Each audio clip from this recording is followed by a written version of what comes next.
Vous le savez peut-être, mais je forme des personnes à l'énergétique et je trouvais ça intéressant de vous partager une problématique que je retrouve souvent chez les élèves qui débutent. C'est une frustration de ne pas assez ressentir. Et à ça, je leur dis bien que tout ce travail de l'énergétique, ça nous aide aussi à mettre notre ego de côté qui a envie d'avoir des ressentis extraordinaires ou juste des ressentis tout court. Ça, c'est beaucoup l'ego qui a besoin de se rassurer qu'il est un être d'énergie qui peut se connecter à ce langage subtil-là. On peut tous le faire, je vous rassure. Et aussi, quand on débute, on a envie d'avoir plein de ressentis. Peut-être parce qu'on voit les copines qui en ont beaucoup, etc. Mais la boulimie de ressentis, comme je l'appelle, c'est pas forcément quelque chose d'utile. Parce que déjà, ça rendrait les informations énergétiques difficiles à décrypter.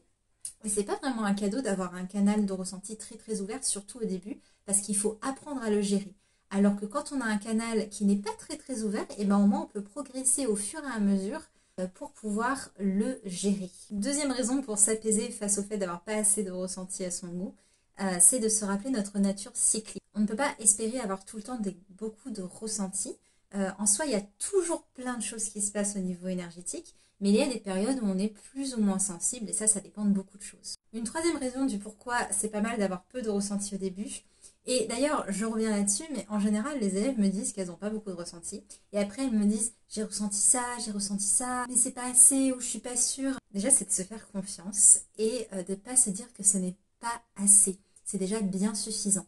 Très très très très très souvent, elles pensent ne pas avoir de ressenti, mais en fait c'est parce que les ressentis qu'elles ont ne sont pas assez fulgurants ou qu'elles considèrent pas assez importants pour être valides, alors qu'ils le sont.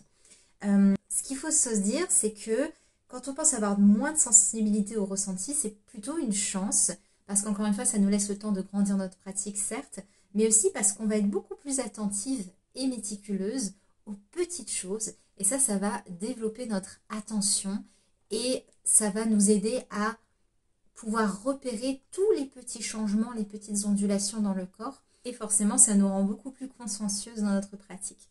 Donc, avant de vous frustrer de ne pas avoir assez de ressentis subtils, rappelez-vous ces petits points. On laisse l'ego de côté. Les petits ressentis sont tout aussi importants que les grands et ils sont valides. Ce n'est pas assez, c'est juste ce qu'il faut. Ne pas ignorer notre nature cyclique, le fait qu'on soit plus ou moins sensible au niveau des ressentis en fonction du moment. Que c'est quand même une chance parce que ça vous permet d'expérimenter l'énergétique à votre rythme. Et la dernière chose, c'est que des ressentis un petit peu plus timides vous permettra d'être beaucoup plus accru dans la réception d'informations.